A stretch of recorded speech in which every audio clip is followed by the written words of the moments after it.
सोलापूर शहरामध्ये दोन मतदान केंद्र आहेत. हे दोन्ही मतदान केंद्राच्या आज जिल्हाधिकारी साहेब आणि माझ्या आज संयुक्त भेट झालं होतं. त्या दरम्यान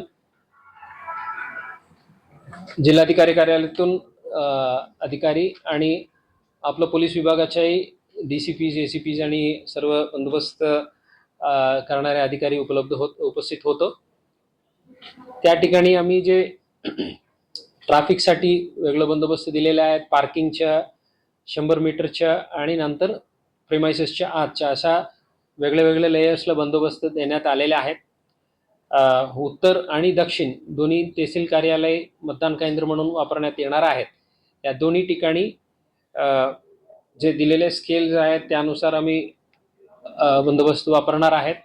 दोन्ही ठिकाणीच्या मतदान केंद्राच्या प्रभारी म्हणून ACP दर्जाचे अधिकारी तिथं स्थायी असणार आहे.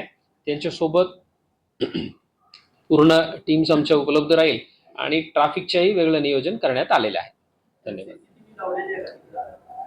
हो, ते कलेक्टर ऑफिस कडून CCTV लावून ते वेब स्ट्रीमिंग पण लाईव्ह असणार आहे.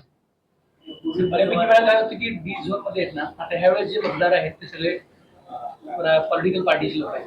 ते D झोनच्या आतमध्ये आता मोबाईल अलाउड नाही किंवा इतर इलेक्ट्रॉनिक वस्तू पेन सुद्धा अलाउड नाही, पण ते त्याचं उल्लंघन करतात.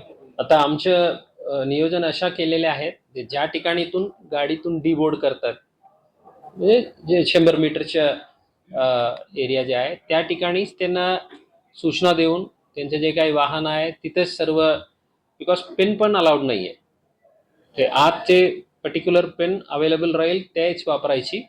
त्यानुसार कलेक्टर ऑफिसकडून सूचना दिलेल्या आहेत आणि आमच्याकडून याच्या अंमलबजावणी गाडीतून उतरतानाच त्यांना सन्मानाने सूचना देऊन ते जे काही वस्तू आहे त्यांच्याकडे, मोबाईल फोन असो, पेन असो, इतर गोष्ट असो, ते सर्व गाडीत किंवा त्यांच्यासोबत जे कोणी मदतनीस किंवा कार्यकर्ता आहेत त्यांच्याकडे देण्याच्या सूचना देण्यात आलेल्या आहेत आणि उद्या सकाळी पण देण्यात येणार आहे.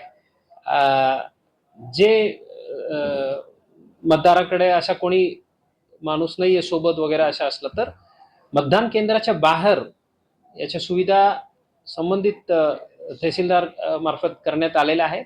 त्या ठिकाणी डिपॉझिट करण्यात येईल. सर, मतदारांना ओळख स्वतंत्र म्हणजे आपली टीम केलेली आहे का ओळखण्यासाठी मतदारांना? ते कलेक्टर ऑफिस कडून आहे.